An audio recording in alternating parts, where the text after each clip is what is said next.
Buenas tardes, nosotros somos del grupo 2 del módulo de Computación Aplicada 2, pertenecientes a la Universidad Técnica de Ambato, de la Facultad de Ciencias Administrativas y de la carrera de Marketing y Gestión de Negocios.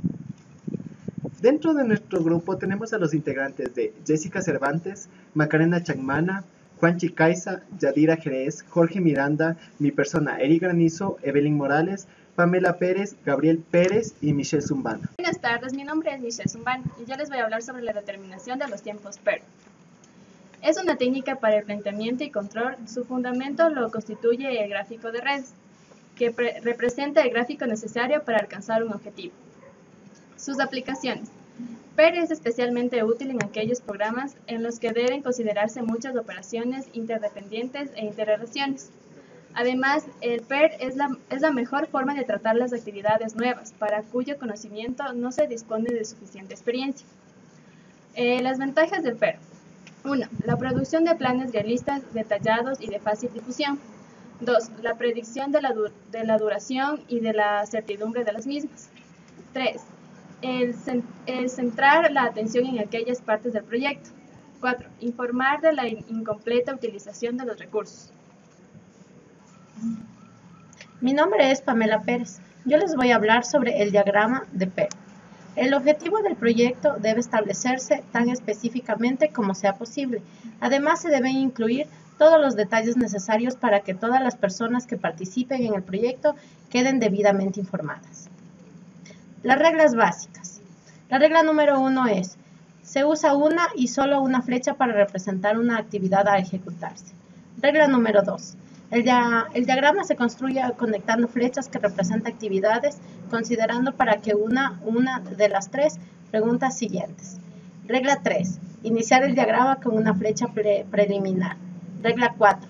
Enumerar los acontecimientos. Regla 5. Utilizar las actividades ficticias solo cuando precise mantener la lógica del diagrama. Fases de programación con PERT-CPM. Según Harry 2000, la programación de proyectos con PERT consiste en 3 fases básicas. Fase de planeación. Se descompone el proyecto en actividades distintas. Enseguida se estima el tiempo para estas actividades. Fase de programación. Consiste en la construcción de un diagrama que muestre los tiempos de iniciación y finalización. La fase de control. Es la fase final en la administración de proyectos. Es el uso del diagrama de red y del gráfico del tiempo. Las estimaciones de tiempo con PERT. Duración optimista, tiempo que necesita para efectuar la actividad. Paso 2. Duración más probable, tiempo que es más probable que se necesite la actividad. Paso 3. Duración pesimista, tiempo que se necesita para efectuar la actividad. Finalidades del PERT. Conocimiento del tiempo de ejecución del proyecto. Mejoramiento u optimización en la ejecución del proyecto. Y control de la ejecución del proyecto. Mi nombre es Gabriel Pérez y soy integrante del Grupo 2. A continuación les daré a conocer sobre la duración de las actividades. Una vez que se ha logrado un grafo correcto con los detalles adecuados, merece consideración especial al estudio de los tiempos de la ejecución de la actividad. La duración de la ejecución de las distintas especialidades de las actividades es el elemento básico de trabajo, magnitud que figura en el grafo mediante números colocados en las flechas representativas. Los límites del método PER. Un enjuiciamiento demasiado optimista de su utilización, fracasando en diversos casos por el apresuramiento de las actividades. En esta técnica, exige datos en su aspecto cuantitativo y cualitativo a la organización empresarial, de los cuales no siempre se dispone o cuesta disponer de los mismos. Pasos en el proceso del planteamiento del método PER. En primer lugar, identificación de las actividades, duración y específica. Determinación, la secuencia apropiada de las actividades. Construye un diagrama de red, determina el tiempo requerido para cada actividad y determina la trayectoria crítica. Yo me llamo Macarena Chacmana. Les voy a hablar acerca de la definición de holguras PERT y CPM. Las holguras es el margen de tiempo que disponemos para realizar una actividad sin retrasar el proyecto según las fechas que nos hayamos fijado en nuestra planificación. La holgura de actividades se calcula teniendo en cuenta a. La duración de actividades, b. Las actividades fijadas en las fechas concretas y las dependencias entre las diferentes actividades. Se debe crear un camino que nos permita identificar las actividades que debemos crear primero, si queremos llegar a tiempo en esos plazos fijados. Se pondrán caminos críticos de un proyecto en las primeras filas, ya que tiene un orden vertical en el calendario. Al planificar, se puede que tengamos actividades relacionadas entre sí, bien sea porque necesitamos los recursos utilizados de una anterior actividad para realizar la siguiente.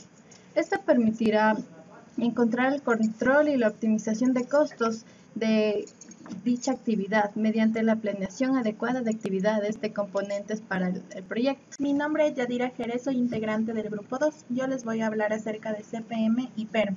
El PERM es un programa de evaluación técnico. Sirve para controlar los tiempos de los proyectos y las diversas ejecuciones que se realizan en los mismos.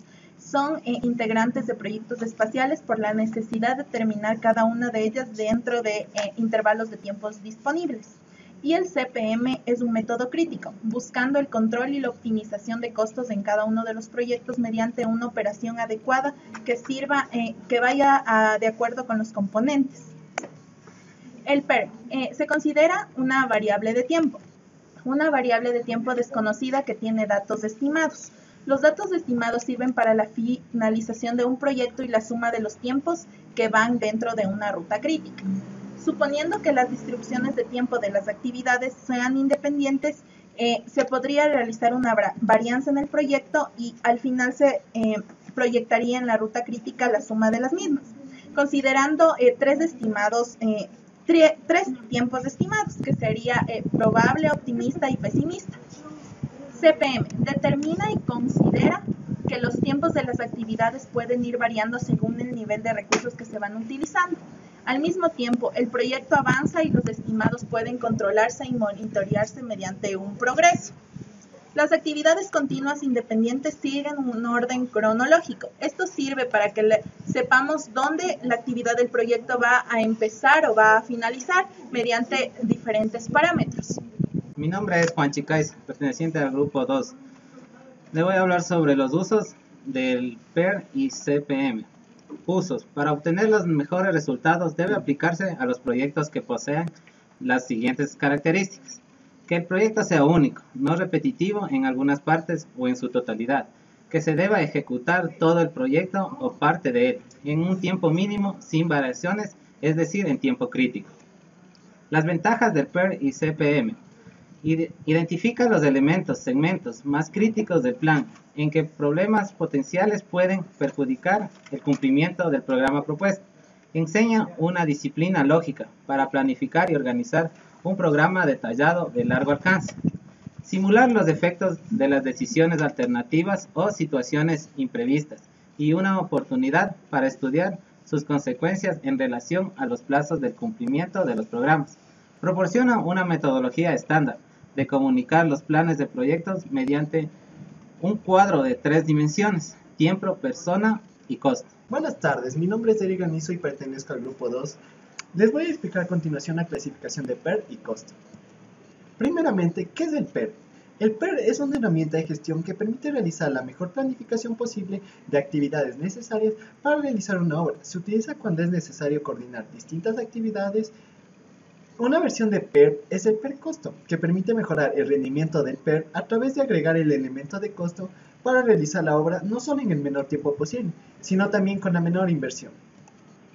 De acuerdo con el control que se tenga sobre la ocurrencia de un costo, tenemos dos tipos de costos, que son costos controlables y costos no controlables.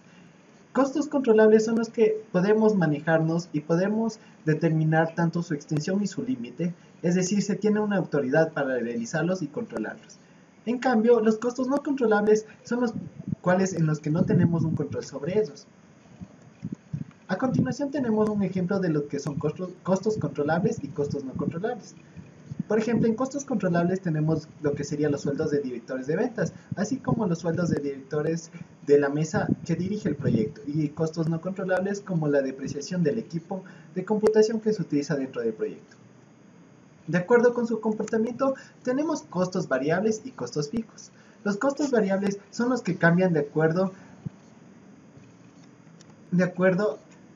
a la actividad que se hace y de acuerdo al volumen que se percibe.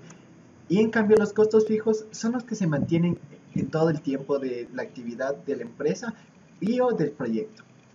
En este caso tenemos un ejemplo de lo que serían costos variables y costos fijos. Por ejemplo, en costos variables estaría la materia prima, materiales directos y mano de obra. Y costos fijos, entre los más relevantes tenemos lo que sería costo financiero, administración y depreciación. Yo me llamo Jorge Miranda y soy un participante del grupo número 2. A continuación les voy a hablar un poco sobre qué es una función en la que se incurren este tipo de costos que habló anteriormente mi compañero. Para comenzar tenemos lo que son costos de producción. Estos costos también son llamados de operación. ¿En qué se basan estos tipos de costos de producción? Son aquellos costos que incurren dentro de la producción de un producto, podríamos decir, tal vez poniendo como ejemplo tal vez del calzado, en los cuales se tiene como fundamento todos aquellos gastos o costos que se tienen para fabricar este tipo de producto. Para continuar tenemos lo que son costos de distribución.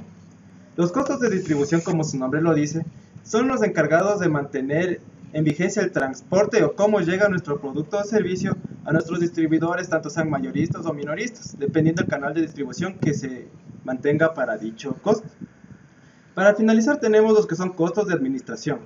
Los costos de administración son aquellos costos que tienen el personal que trabaja para nuestra empresa.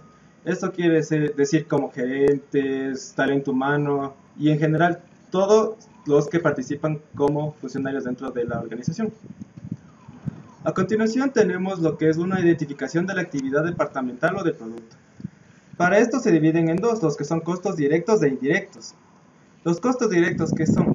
Son aquellos que se pueden identificar directamente. Los costos directos son aquellos que pueden identificarse directamente con el producto o servicio que estamos ofreciendo. ¿Cómo identificamos esto? Como el ejemplo anterior que les puse del calzado, son aquellos materiales o materia prima que nosotros podemos ver o observar al momento de fabricarlo, como es el cuero o la suela. Mediante que los costos indirectos son aquellos costos cuya identificación son un poco más complicadas de entender dentro del producto o servicio. ¿Por qué? Porque, digamos, en el ejemplo del calzado, podría ser el pegamento que se ocupa para unir la suela con el cuero. Nosotros no sabemos identificar exactamente la cantidad que se lo suele poner y es por eso que es muy difícil identificar un costo. Mi nombre es Evelyn Morales e integro el grupo 2. A continuación les voy a hablar sobre los costos de acuerdo al tiempo en el que fueron calculados. Los costos históricos, según Munier 2012, los costos de los productos vendidos o los costos de los que se encuentran en proceso. Estos pueden ser los costos de almacenamiento y los costos predeterminados, que son los que se estiman en base a estadísticas y se utiliza para elaborar presupuestos. Esto puede ser los costos de transporte de materia prima que se utiliza. De acuerdo con el tiempo en el que se cargan o se enfrentan a los ingresos, los costos del periodo, los que se identifican con los intervalos de tiempo y no con los productos o servicios. Estos pueden ser cuando se trabaja en una empresa mediante periodos de tiempo. Y los costos del producto, que son los que se llevan contra los ingresos únicamente cuando han contribuido a generar en forma directa. Esto es cuánto cuesta hacer un producto y venderlo. Muchas gracias.